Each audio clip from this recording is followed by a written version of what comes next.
Hey there, everybody. New studio, new intro. I'm just here to remind you guys before you listen to today's episode, make sure you follow the show and subscribe wherever you listen. If you watch the show on YouTube, make sure you subscribe there, you comment, you like, and you share. Also, follow my social media, all of it, both Instagrams, my Twitter, follow it all. Your life is to be consumed by my life. Tell everybody that you know about me. Start conversations with the fact that the Smoking Simian is your favorite podcast. Bombard everyone that you know and love with the Smoking Simian. Send them links day in and day out of my show, of the episodes, of my posts. Get thrown out of your house because the only thing that you care about is the Smoking Simian. Do it. Enjoy today's episode. Bye-bye. Hello, everybody, and happy Thursday. I'm here again with another bullshit session. Wow, a little piece of weed on the table. Look at that. We got to save that. Weed's so good, guys. People don't understand. People who've never smoked weed before or done edibles or done any of that shit. I mean, you have to be a sheep on the most epic proportions that have ever existed. I mean, if we're at this day and age, I understand if you did it and you didn't like it, or you did it and it made you paranoid, or you don't like how it smells when you smoke it, or you don't like how it tastes when you eat it. But if you don't smoke dope, how do you exist? How do you cope with the fact that we as a human race could be gone in our lifetime? Some of us. I know that most of the people who listen to this show are men around my age, in their early 20s. That's the biggest demographic of this show. I know there's probably some old people out there that listen to this show because they agree with some of the menacy that I spew about. Old people do like some free-formed, maniacal, that's why Rush Limbaugh was on the news for so long, and, all these guys. Sorry. See how long I had to take that breath in? See how long it took? That's from smoking dope, guys. That's from smoking dope. And if you're not doing it, there's better ways to do it than I do it. Usually I smoke a backwood, which is not good, right? Like I'm feeling, as of recent, right? As of, the current age that I'm in, or the current age that I'm at, I definitely feel the effects of smoking blunts since I started smoking weed, we've smoked blunts. And they've only gotten worse as time went on, because now from Dutches, which are bad, right? There's paper and tobacco in those. Those aren't good. We switched over to just straight tobacco leaf, like a backwood, which is good, It's like smoking a cigar. But, and I like smoking cigars, too. I love to smoke. I do love to smoke, just in general. I don't smoke cigs. I smoked one cig in New York a few weeks ago. I smoked my first one ever, the whole thing. I think I came on here and said I took a puff off of one like a month ago with Kevin when I did that Weekend at Kev's episode where I was fucking in an absolute haze talking to you guys. I got off a train and I was fucking, so we got to record, and if not, I would have fallen asleep and there would have been no episode, and that can't happen. So, what was my point? Smoking. I don't smoke cigs, but I did smoke a whole cig 2 weeks ago, and the thing was that I promised to myself and to, I guess to my grandfather.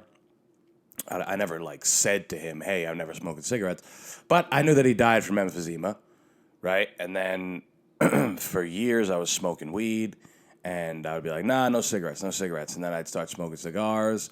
Nah, no cigarettes. I don't want any cigarettes. And then you're smoking blunts, and you're, smoking basically a cigar that you filled up with weed, but you're doing it way worse because you're inhaling it, holding it for as long as you can.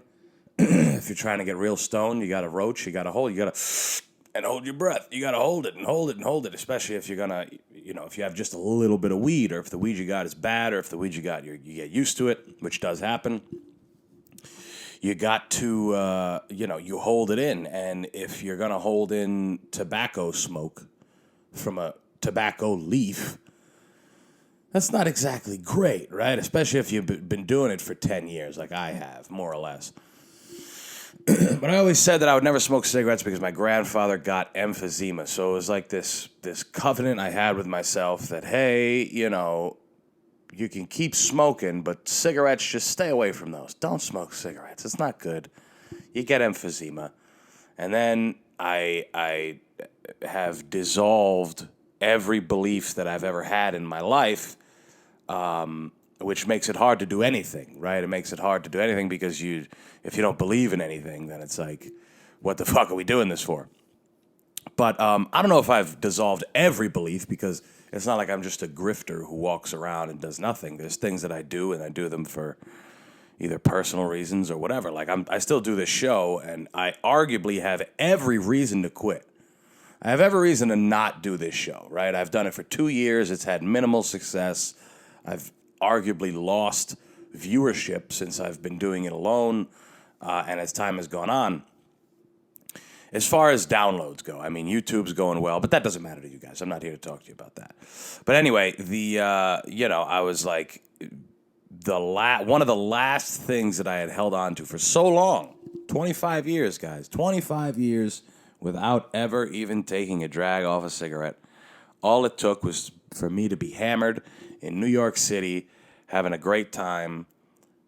That's all it took. All it took was for me to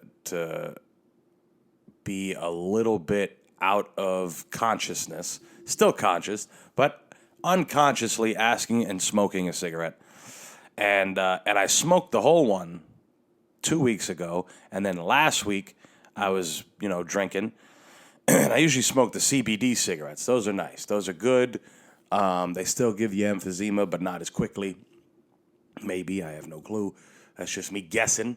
And I like smoking those, and I didn't have those with me. I was in Providence, so I was with my buddy, and I asked him for a cig, and I took like 2 or 3 drags off it, and I was like, God, this is disgusting. This is gross. How did that one I had, how's the one that I had 2 weeks ago taste so goddamn good? It was great. You're hammered, you're sitting down on a stair.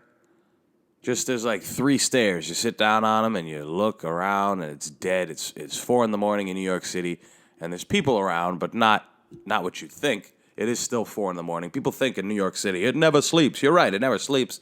There's 24 hours. There's people walking around at all hours of the day. There's people working all hours of the day.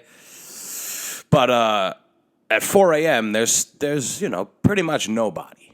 I mean, on a relative New York scale, there's pretty much nobody around, and it was nice to just sit there in a drunken haze and smoke a cigarette. It was nice, but I was trying to find a black and mild. I was trying to get something but I do enjoy smoking. I know there's people who, they have preferences. I like to drink. I like, I'll smoke if I drink. And they go hand in hand, right? Smoking and drinking.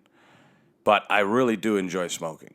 I do. I like the action of it. There's a ritual to it. There's something, that's what people get addicted to. The chemicals, of course, don't get me wrong. The chemicals have a good, the chemicals and the feelings that they bring you. But cigarettes and smoking, other than weed, if we're just talking smoking across the board, it doesn't, it's really more of a nervous thing, an oral fixation, or a fidget thing. And that's how it helps. But as far as like mind altering, it doesn't really do that like other drugs, right? It can. I think nicotine does a little something to your brain, but not like any other substance, But like Cat Williams said, if you got a job and you got your life together and all these things, in any way, if you're comfortable and you don't smoke weed and you don't want to smoke weed, that's great. But if you're some person who's down on their luck and they're involved in something they don't want to be involved in, whether it's a job or a relationship or a lifestyle or any of that stuff, and you don't smoke any weed, I mean, kill yourself. Realistically, you might as well kill yourself because there's nothing on the level of marijuana when it comes to a coping mechanism, okay? You can drink and you'll die. You can do other drugs and you'll die. Not all of them. There's other good ones, right? You can do the mushrooms and, but again, that's more of like a step past weed. You're not going to not smoke weed and eat mushrooms instead or do acid instead. And those are good too, but, because you can't die and you might have a moment of enlightenment and all these things. And they're good for that. But it's in that category of scary shit. Like if we're talking about common stuff, alcohol, weed, nicotine, and then honestly, what's more common than hallucinogens in today's current climate is fucking pills and synthetic opium, right? Doing pills and shit, and you'll die from those too. All those things you die from. So you might cope better. You might cope. It might numb you a little bit more, right? And it doesn't even need to be the opium. It could be the other drugs, the Prozac, right? That we've already deduced is bullshit. The antidepressants that 13% of Americans are on, which is, we've found out, could just be placebos. Who would have thought? Who would have thought that the shit that they've been selling us this whole time could be some bullshit? And it is, guys. It is. I mean, I've said for years now that weed is a phenomenal antidepressant. It is. You're going to be hard-pressed to find somebody that doesn't use something, right? Doesn't use something. And, and this is just talking about substances. Forget the people that are... There's no complete being on this planet that doesn't need to do an activity. Now we're going past substances, but doesn't need it. Like the guy that gets it, like even David Goggins, right? We look at a guy like David Goggins and we say, man, that guy is motivated. That guy is damn near as complete a human as possible. He is as disciplined as you can get. And when you have that kind of rigid discipline, then you can fuck off here and there. I'm sure David Goggins fucks off in his own special way, right? He might eat pizza or, hang out and whatever. He probably fucks off here and there. But even that guy's antidepressant is going out and running 100 miles a day. 4 a.m., waking up 4 a.m., running 100 miles a day. It's in a different way, right? He's building a different skill, I guess. I guess discipline would be a skill. He's building a skill to combat his insecurities, which is good, right? That's a good way to do it. But for the rest of us who are miserable, stress-ridden job folk who have to fucking stomach the people we work with and deal with the task that we have to work with and have to go home to some fucking shit box that we barely wanted to move into, drive home a shit box that is money's just pouring out. And I don't mean shit box in a negative connotation. I could have just said home or car, but when you stew in these things, they become boxes of shit, right? When you drive an hour to and from work, that car becomes a shit box. It becomes a safe haven when you're leaving work, but it becomes a shit box because you're spending 2 hours of your day, arguably your most vulnerable hours of the day, right? Because you get in your car in the morning, you got an hour drive to work. You get in your car in the morning and you're dreading going there, right? You're dreading the traffic. You're dreading the part on the highway where the radio doesn't work. You got to cut it off and listen to your fucking, just your phone, or God forbid you listen to your head. God forbid you're stuck there with your thoughts in the car amongst all the other people. So in the morning, you're vulnerable because you're like, God, we got to go to work. Even if you enjoy your job, there's a sense of dread that happens on your commute, whatever your commute is. It could be an hour, it could be less, it could be more. You're at a vulnerable state. Okay, you're in a shit box with wheels going down the road that you paid a lot of money on. You're going to the job that you can keep, that brings in the money for you to keep sitting in this shit box hour after hour, day after day, week after week, lifetime after lifetime. So, and then you do your work day, right, where you're pretty comfortable, right? You go to work and it's a familiar place. You're working with familiar people, whatever your job is. On the job site, you got a crew, or if you're in an office, or if you're in a restaurant, or if you're in any fucking setting. You get up, you act with everybody, right? You act like you're cordial with each other, and oh yeah, pass that pipe cutter over here, good. And then and you banter and you fuck around at the water cooler, right? Water cooler talk. That's some of the most disgusting shit I've ever. That's why I am so averse to offices. I am so averse to offices. I would still rather work in a restaurant, which I fucking hate, than have to sit down in an office and you have to do this a certain way and you have to do that a certain way. And an office is terrible. I am not interested in working in an office. I did it for 7 days and I quit. And it was barely an office. There was nobody in that fucking place. It was when I did the advising, there was a big Braintree office, right? Braintree, Massachusetts. They had this big space that ended up getting closed down after I left. But it was a big space filled with cubicles and computers and phones and all this shit all over the place. It was a big, nice office.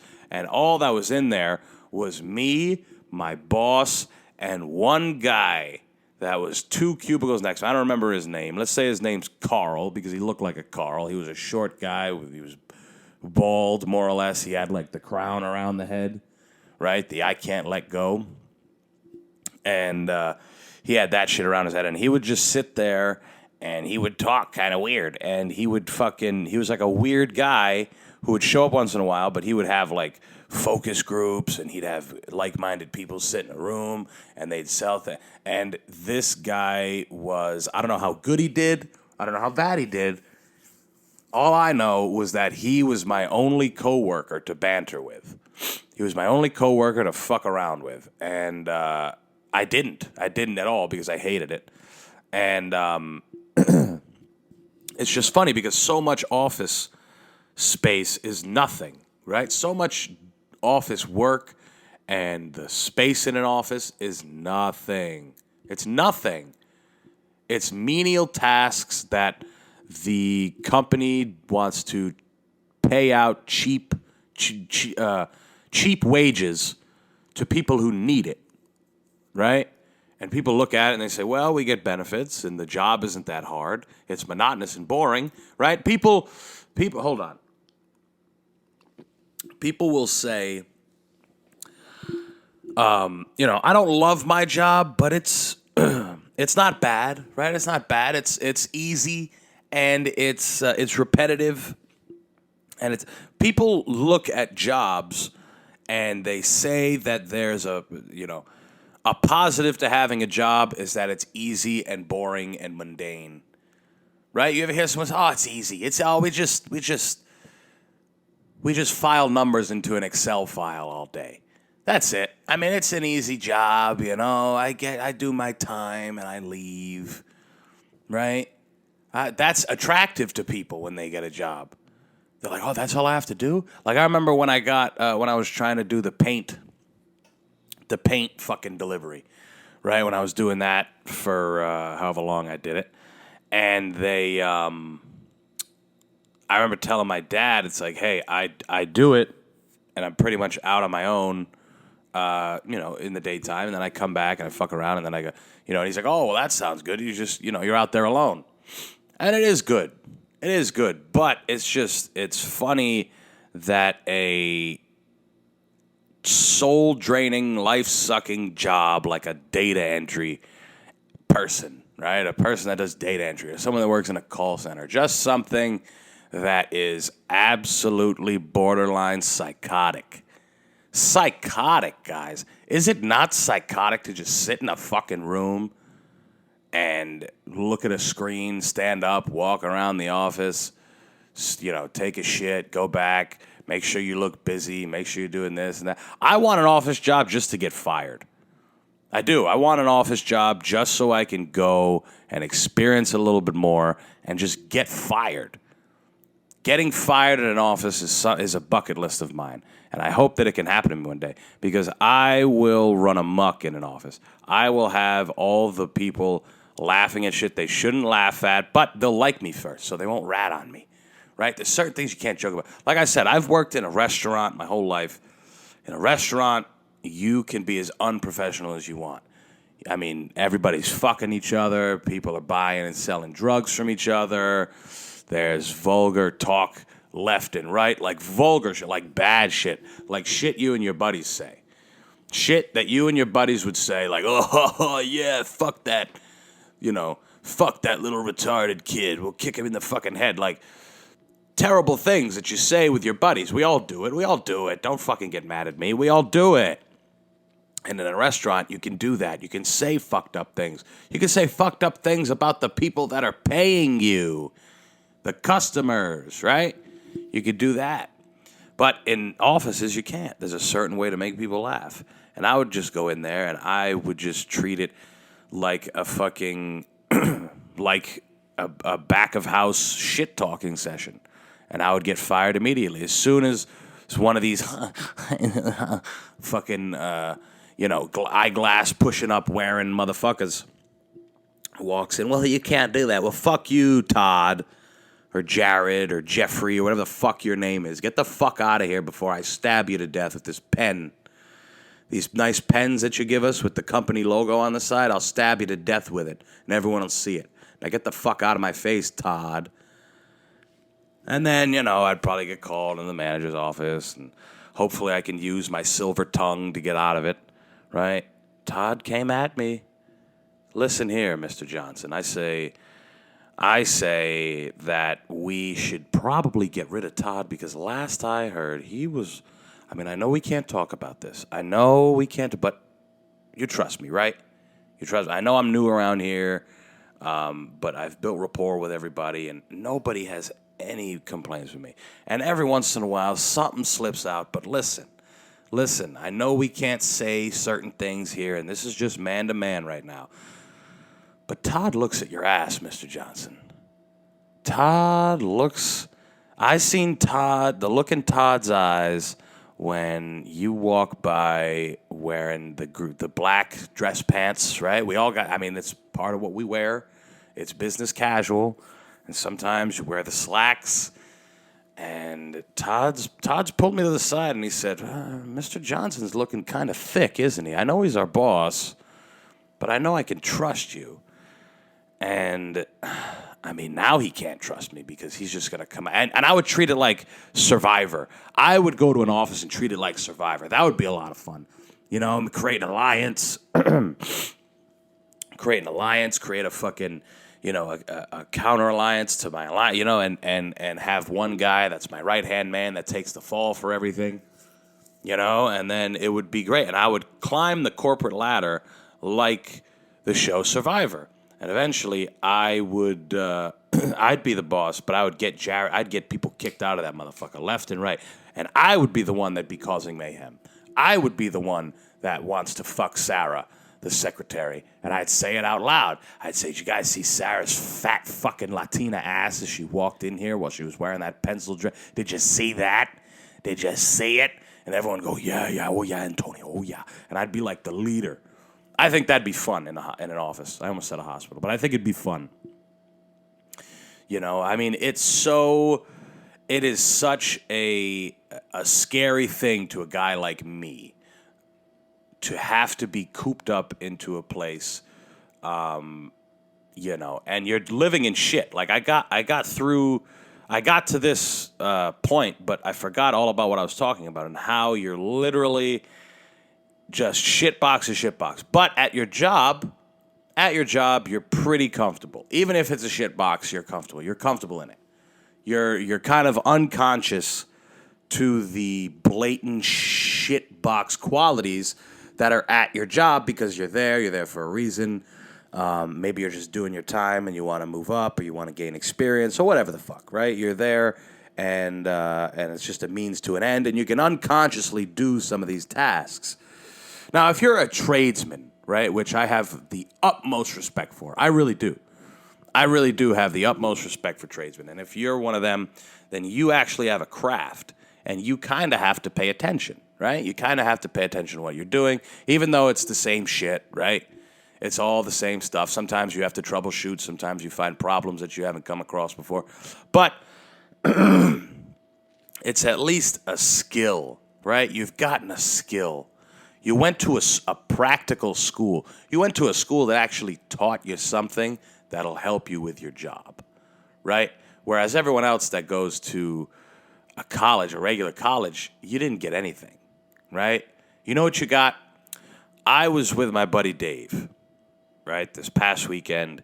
Dave, I wanted to do an episode with him, but we decided against it. It's not a problem. Do it another time in the future. Dave, who's been on the show a bunch of times, but I remember he was telling me about something his dad told him about school. Because Dave has historically, I shouldn't say just Dave, a lot of people have the worry gene, right? And I do too. But I'm good at shutting it off. The one thing about coming from a fucked up childhood as a kid, you kind of lose hope. You know? You lose hope a little earlier than everybody else, and you can do things without hope. That's important, right? You got to be able to do things without hope. If hope is what's keeping your dreams alive, I mean, good luck, right? Good luck. You got to do things without hope, because if it doesn't pan out, which is negative, you don't want to think that way, but if it doesn't pan out, then you had no hope anyway. Right? You had no. This is, you know, the desire is the killer of fucking good feelings. You know what I'm saying? If you're desiring some shit and you get it, and you're like, this sucks, then, you know, you were bamboozled, you were duped, you were tricked. And then if you desire something and you don't get it, then it sucks, right? That obviously sucks. But yeah, I've just, ever since I was a kid, I've had a good, I don't give a fuck gene. You know, that property's been established into me since I was a kid. That characteristic, you know, you realize when you come from a fucked up place, you realize that people are human, and you learn that early on, right? And don't get me wrong, there's benefits to having a good childhood, right? You may be able to regulate your emotions normally. You might be able to make connections with people. You might be able to, you know, actually succeed in life and with a head start, right? If you came from a very loving, not saying that my background wasn't loving and my family wasn't loving, but if you come from a generically, you know, like one of those Norman Rockwell families where you all sit down and there's a nice big fucking Thanksgiving dinner and it's fucking everyone in the family is so happy with each other all the time. And I know that's rare, and every family's got problems and yada, yada, yada. But you can't deny the positives of having a fucked up upbringing, you know, because a lot of those kids that had very cushy lives, and I'm not saying that this is Dave, but a lot of people that had those cushy lives, they, you know, when something goes wrong, they're like, what happened? I thought everything was magic. I thought everything was, where's my family to get me a new job? My dad knows everyone in this town. How come get me a new job, Dad? Sorry, son, I've used all my, Mom, could you do something? No, sorry, son. We've done all we could do. It's time for you to figure things out. What? I have to No, please. I have to figure things out. You've done everything for me. You've loved me. How am I supposed to go to a place where they don't love me? Oh, no. Like, if you get a job through a family member, then they're already going to vouch for you off rip. They're going to say, oh, that's John's son. We love John. Yeah, so his son's going to be all right. We'll take care of him. And then you get coddled in that way. You know, if you go somewhere that's completely new, completely different, start from zero, you don't know anybody, you got to fucking figure it out. That's kind of what happened out here. If you're faced with that, the person that had the tougher childhood is probably going to do a little better, right? They're probably going to do a little. If you both start from zero, right? You graduate college, both of you, and you both move to a place that you've never gone to. I would argue that the person that, has zero leads, or I would argue that the person that had a fucked up upbringing would probably do better than the guy that had everything given to him and now has to go and fend for themselves because they've never done it before. And I'm not saying that Dave comes from a cushy life, but I will say that knowing Dave and knowing his upbringing and knowing everything, and everybody's got their problems, but my upbringing could arguably be considered a little worse. I mean, Dave moved around a lot and all these things. I got driven around by an alcoholic, right? A paranoid alcoholic. So it's fine, right? It's fine. But Dave, he worries a lot, right? He worries, and just like some of you guys, and his dad told him, he's like, listen, shut the fuck up for 2 seconds, okay? You know what you paid for when you went to college? You know what you paid for? You know why you pay all that money to go to college? To buy time. You're paying to put the world on hold for another 4 years. That's what you're paying for. That's why it's so expensive, guys. And I never thought of it that way. That was such a profound moment because I was on mushrooms when he told me that. And it was such a fucking profound moment for me because I couldn't put my finger on what it was about college that fucks people up.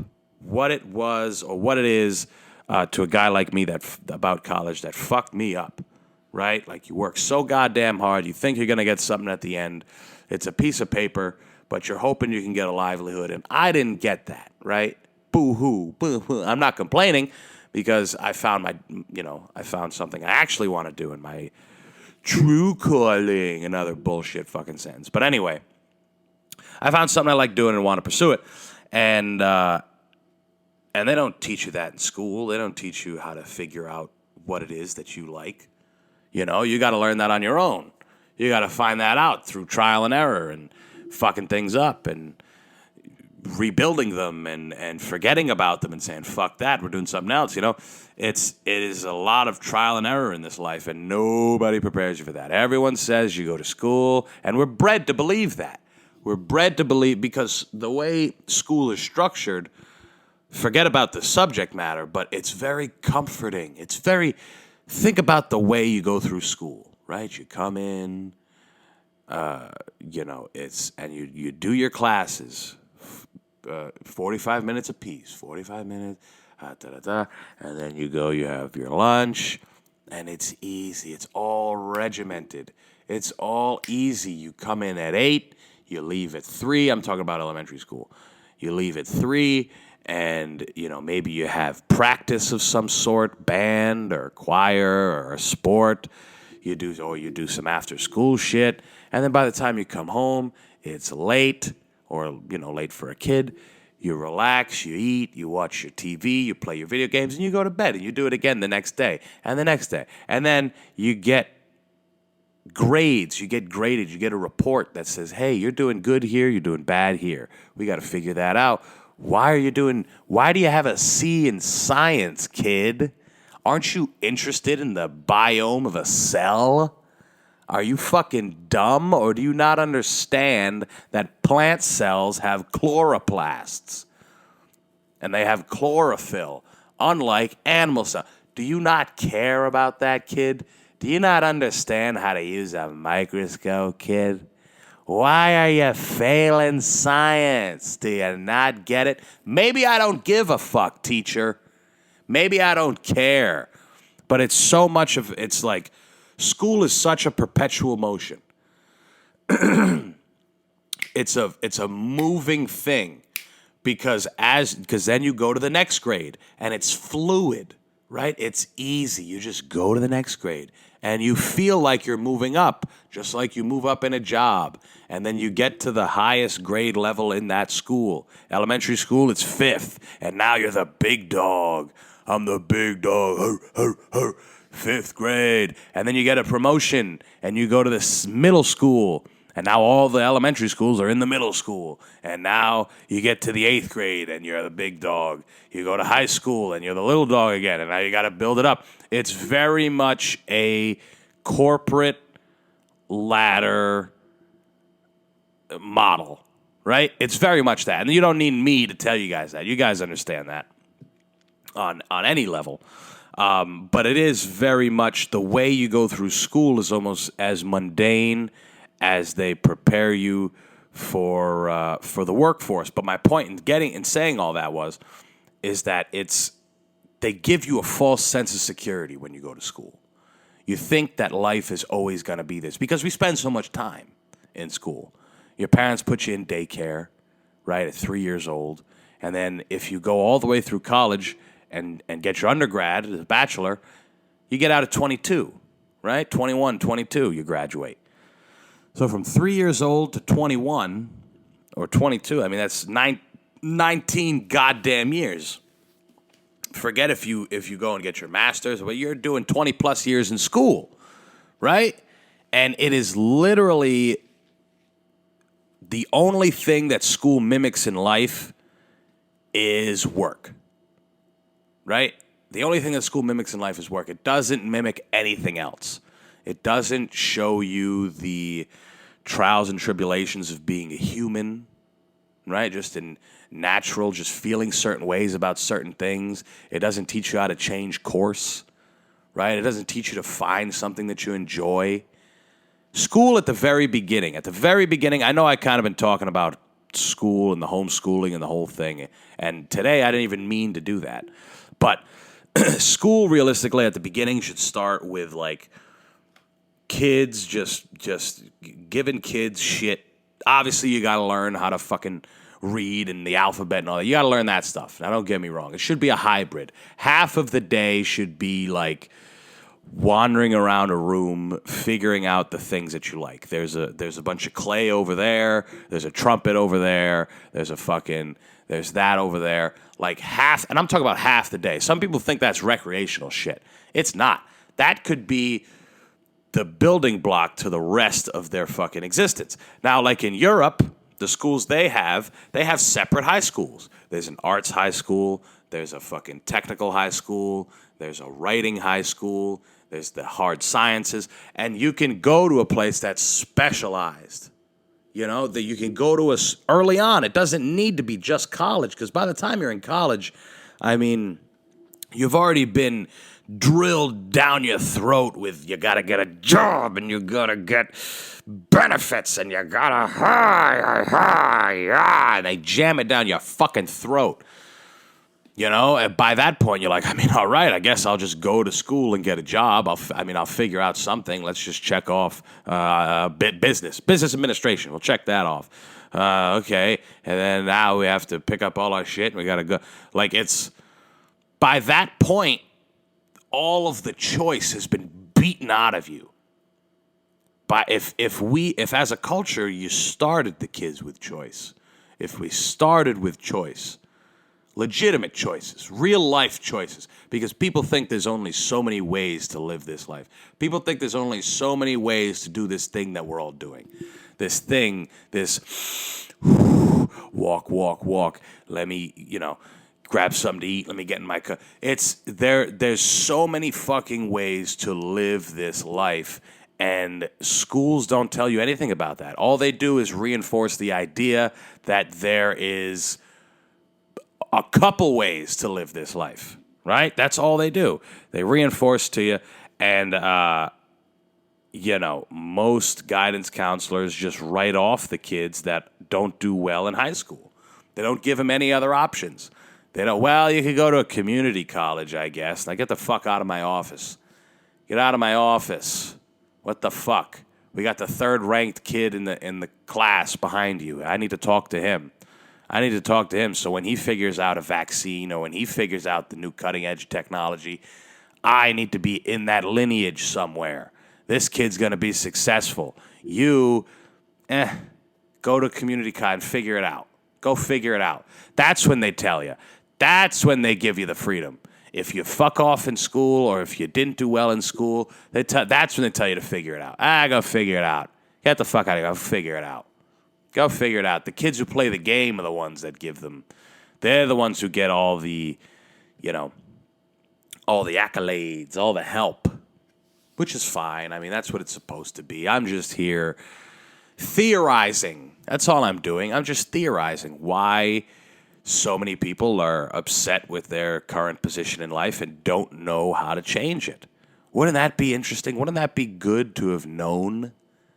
Because, again, school, very artificial environment. All you're doing when you pay for school is paying to keep that artificial environment alive. It is. All you're doing is prolonging your school days. Because you know that once that shit's over, you're fucked, Papa. You're fucked. There's a lot more shit that people don't realize. And it's funny because it's vague, right? It's vague. All adults, all post-college people are like, watch out. Watch out. And it is hard to put into words, but I'm sure there's people out there that could figure out something. A course would be nice, right? A course that teaches you how to fuck up your life and figure it out. Because so many people don't let go, guys. So many people. This goes back to the beginning of the episode where I'm talking about people that don't smoke weed. If you've never, ever, ever smoked weed, I mean, how you haven't killed yourself up until this point in life, it's beyond me, right? It really is. It's beyond me. Everybody has, if you drink coffee in the morning, like I am right now, drinking coffee, that is a supplement. It's a crutch. Some people, don't talk to me till I have my coffee. Don't talk to me. That's one that we praise, right? We praise coffee. Don't talk to me until I've had my coffee. And people love it, You get a coffee mug that says that. And people resonate with that one. Don't talk to me. I haven't drank my black caffeine juice. Get the fuck away from me. I'll stab you with a fork. I haven't drank my coffee. But I'll never smoke weed. I'll never touch a nug of weed. Not once. I'll never do it. And it's fine. Everyone has preferences. They do. But you gotta let go, guys. Some people... I like Fight Club. I like the movie. But the best scene is when Brad Pitt is sitting there and he looks at Edward Norton and he sits back and they're driving and he lets go of the wheel and the guy, Edward Norton, is like, whoa, dude, what the fuck you doing? We're on the highway. And he's trying to grab the wheel and help him. And he goes, just fucking let go. Just let go. Let what happen will happen. And they crash and he lives, right? Which... is an extreme, but it's real, right? It's a real thing. You crash, but you make it out. You make it out, guys. And that could happen with weed, You crash and you maybe take an extreme liking to weed and you turn out like the guy from How High and he's completely becomes a pothead. And that's not necessarily the end goal, right? You don't necessarily want that. Unless you could function with it, like a guy like me. But that takes years of practice. Don't try and do that out there if you haven't smoked any weed. But if you've never let go, if you've never just let situations ride out, and at the end of it, you say, we'll figure it out. It's no big deal. There's very little big deals in this world. Very little big deals. Someone close to you dies, that's a big deal. Someone close to you gets diagnosed with something, big deal, right? You get injured, you lose a limb, that's a big deal. You become deformed in some way, big deal. These are all big deals, right? And death is common, but not every day, right? Not every day someone close to you is dying. Not every day someone close to you is losing a limb or getting shipped off to a war, or that's not happening every day, right? Everything else that people call a big deal. Oh, I'm not going to make, I got to take out of my savings this month. That's a big deal, right? Got to take out of my credit card is going up. Big deal. Watch out. Gas is going up. Big deal. It's always about money. Money, the biggest deals for people come around money. Oh, no, this is bad. What are we going to do? I can't eat. You can eat. Stop being a fucking idiot. Go buy some ramen. Just because you can't eat a steak with fucking shrimp on it, you can eat, okay? You can eat. You can figure it the fuck out. Most situations are maneuverable. Most of them. And that's something that I've learned. A lot of situations are maneuverable. No matter how shitty the situation is, it's probably not as big a deal as real big deals are. So much of the things that we worry about are what's the word? Not inconsiderate. Insignificant. There we go. Insignificant, a lot of these fucking things that we worry about. I need a promotion. I need a new job. What am I gonna do? Fucking smoke some weed, man. Let go. Just let go. And people, that's what it is, man. It's hard to let go when you have so much invested in everything. Once you strip everything down to the bare bones and you understand that we are these animals that have evolved into what we are now, and what we are now are these meat sacks that walk around with this big fucking brain, bigger than any of the other animals. And we walk around and we have all these feelings and all these thoughts, and some of us figured out ways to exist. We figured out ways to make things easier. We have cars, we have jobs, we have homes. We figured all these things out, and we built constructs. We built constructs like interest rates and stock markets and monetary systems. We've built all these things for ourselves, and then we want to complain. We want to argue. We want to say, oh, my goodness. You know how many people, how much shit has gone down for us to exist the way that we exist? Do you understand how much years of evolution it took and years of guys fucking things up and creating things for us to be able to sit in a pizzeria and drink a Coca-Cola and eat 3 pieces of cheese pizza happily? Do you understand that? Do you understand how much fucking shit it took? When you really strip it down to the bare bones, guys, none of these constructs have any effect on your life. I mean, it's hard to accept that. It is hard to accept that because then, oh no, what? Then what do we do? If nothing matters, then what do we do? Keep doing what you're doing, just existing. Existing and understanding that all this shit around us is just, it's part of life, but it's not all of life. That's where it's most important. It's part of life, but it's not all of life. And like I said before, guys, there's a million ways to live this life. There's a million ways to live this life. Doesn't mean there are ways you want to, I mean, it's damn near impossible to not be part of some of these constructs unless you want to become a mountain man or a survivalist or whatever. I get it, and you got to live within them in some capacity. But to worry about them all the time, to worry about all this shit all the time, how do you exist? No wonder everyone's on fucking antidepressants. No wonder nobody can exist in their own space and in their own mind and all this stuff, because we just fucking, once you strip everything down, it's barely, it's not as exciting. But people get nervous. Then what are we supposed to do? Figure it out, motherfuckers. I only have so many answers. And they might not even be the right ones. There's no right answer any goddamn way. Who the fuck knows? Just get high, motherfuckers. Get high. Have a good goddamn time. Who gives a fuck? Do what you feel is necessary. That's arguably the best thing. Do what you feel is necessary. But let go, too. I mean, that's the biggest thing. That's the biggest thing to me. There's still people walking around who their whole lives are engulfed by the dollar and future planning and retirement and insurance and all this shit. It's like, weren't there people before that? Weren't there people existing before that? People like us, people who think, right? There's still people like that in other countries. They don't have insurance. They don't have shit. Some places. Some places have free insurance. Very nice. Some places, they don't give a fuck. They just, you live. You live, guys. That's all you got to do. And don't get me wrong, right? Don't get me wrong. If anything takes off for me one day and I'm successful in any capacity, I, of course, am going to enjoy the spoils, right? I'm not going to sit here and say, don't pay me.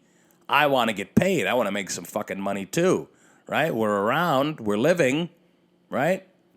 I want to be in that shit too, but I can't allow it to take over my entire existence, right? This is all real. This is all legitimate. Not true. Not true, because once it's over, motherfuckers. Once the lights go out, you die at the end, right? You know all the shit that you're doing up here. Once that's done, you die. You know that. Okay. I mean, nobody knows what happens after that. Maybe you do something else. Maybe you have your memories. Maybe you see all the people you saw before, and it's a nice la, la, la, la. Maybe. I don't know. Who knows? But what I do know is that while you're here, knowing how it all ends, why would you not take advantage of this experience? If you're in Philadelphia and you're in Philly, what are you going to do in Philly? You're going to run up the Rocky Steps. You're going to go eat cheesesteaks. You're going to fucking go visit Frazier's boxing gym. You're going to do all these things, right? Why? Because you're in a place to have an experience. You want to have a good experience. That's all we're doing. All we're doing is having this experience right now. You're driving in your car or you're in your house and you're doing whatever. It's the same thing as if you don't take advantage of the opportunities that we have. It's the same idea. I look at it as the same idea as going on a vacation. And you want to take advantage of everything that's possible, right? Everything that's in the area you want to try and get to in some capacity. And people don't look at life that way. They look at it as this concrete thing that'll never end, that, we need to build and we need to get to a certain place. And it's such a stressful way to live, is it not? Aren't some of you guys stressed out there? I know you are. You don't need to tell me. It's a stressful way to live, guys. Constantly putting some kind of pressure on yourself to do this or to do that. Just do. Doesn't need to be there doesn't need to be a destination, because the ultimate destination in this life is a hole in the ground, right? It is. Doesn't matter where you've gotten. Now, don't get me wrong, right? Part of living life and experience everything, you need money. You do need some kind of money and you'll have more things to your disposal if you have money. You can have more experiences if you have more money. And that may be true, right? That may be true. But it's true on either spectrum, right? You could be a broke motherfucker, a listless grifter who has a job in a city for a week and then leaves with just enough money to get to the next city. But that guy's he's doing shit too. He might not be drinking champagne on the Amalfi Coast, but he could be traveling around Italy on a bus, right? I get it. It's all a degree. It's all a degree of things. And for me, I like experiences across the board. If I'm in a position where I can spend money and we can do fucking ecstasy and hang out in Ibiza, which is what some of my friends want to do. We all want to go to Ibiza. Well, they all want to go, and I kind of want to tag along. We'll see what happens. But they're all, and you want to spend money and do that. But also while I'm out there, I'd like to take a nature walk or go swimming somewhere, Like, I want both sides of the spectrum. I want to go on a hike. I want to do all these, it's good to have experiences across the board, and to start with the free ones and the cheap ones, that's a good way. That's a good way to do it. You start there, and if you get to a place where you make a bunch of money, bring in the boats, bring in the whores, bring in the dancing lobsters, and have at it, my friends. Have at it. Today for me is Wednesday. For you guys, of course, Thursday. Tonight I will be packing up my podcast studio because I will be leaving to Maine. Yes, after months of talking about it, we are finally here. The Portland, Maine Comedy Festival. It is going to be a blast. Even if you came out, the tickets are free, which is awesome. There's a lot of comedy going on, a lot of comics, a lot of different venues, a lot of shows, and they're all free. They're first come, first serve. You show up, you sit down, and you watch some of the best comics in New England and outside of that as well, but a lot of New England comics. And you fucking, it's free. You get to see local talent. You're in Portland, Maine, and it's 4 days.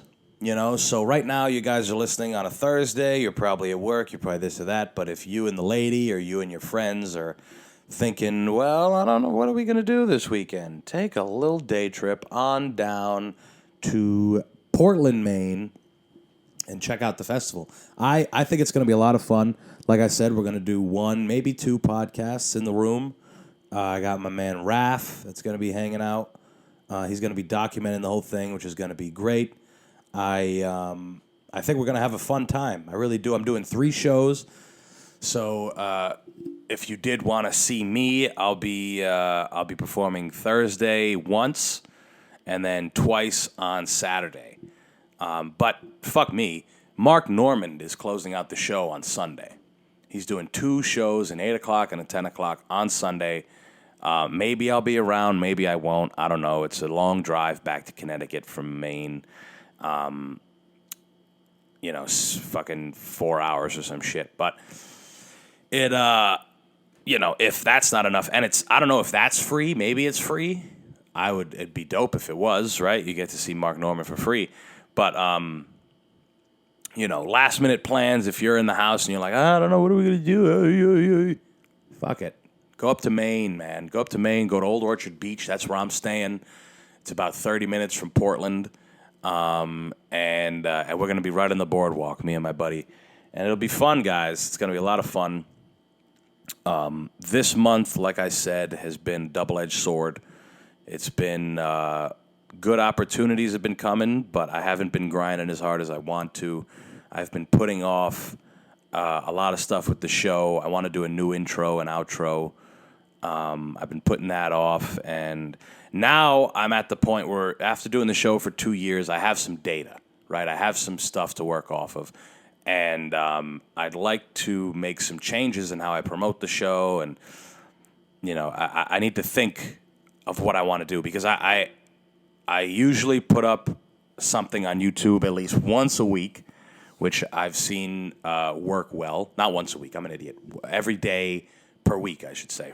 Monday through Friday, Jesus Christ. I put a video up Monday through Friday, which I didn't do on Tuesday last week or this week, because, again, I haven't been going at it as hard for whatever reason.